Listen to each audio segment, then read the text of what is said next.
Assalamualaikum warahmatullahi wabarakatuh. Perkenalkan, nama saya Fajar Muharyadi Syam dengan NIM 200301500043,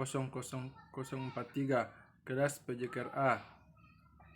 Baiklah, saya di sini akan menjelaskan peranan olahraga dalam pengembangan disiplin dan kerjasama.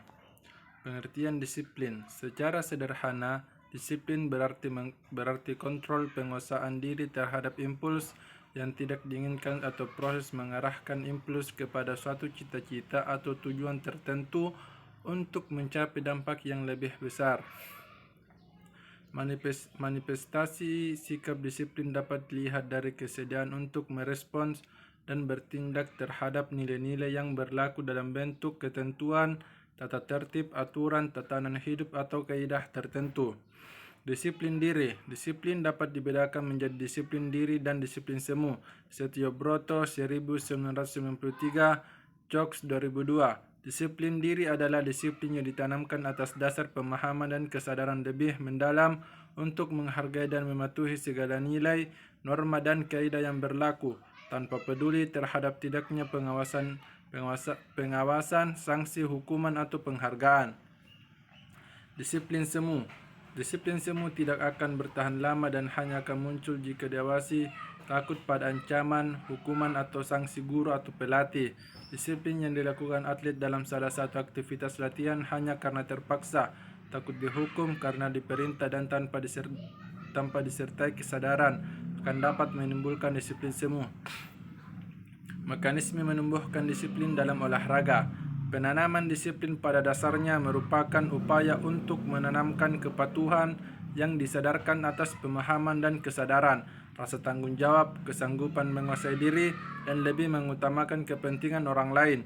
Untuk dapat menanamkan disiplin kepada atletnya, seorang pelatih harus mempunyai falsafah dan konsep yang mantap mengenai disiplin yang akan ditanamkan kepada atlet.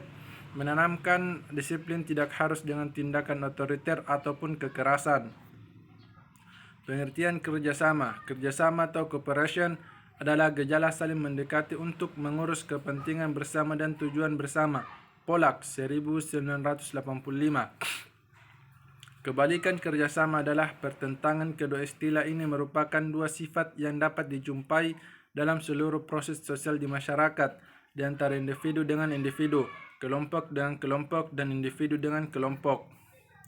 Persyaratan kerjasama: A. Kerjasama harus didasari oleh kepentingan yang sama. B. Kerjasama harus didasari oleh prinsip keadilan. C. Kerjasama harus dilandasi oleh keinginan untuk mengerti dan memahami. D. Kerjasama akan terbentuk apabila semua orang memiliki tujuan serupa tentang hal yang ingin dicapai.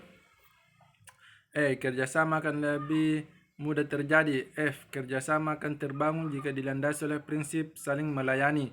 G. Kerjasama merupakan perwujudan tanggung jawab dari tiap orang yang terlibat dalam kelompok. H. Penghargaan memainkan peranan penting dalam proses kerjasama. I. Kerjasama harus dilandasi oleh kompromi. Jenis kerjasama dapat ditinjau dari beberapa aspek, antara lain: A.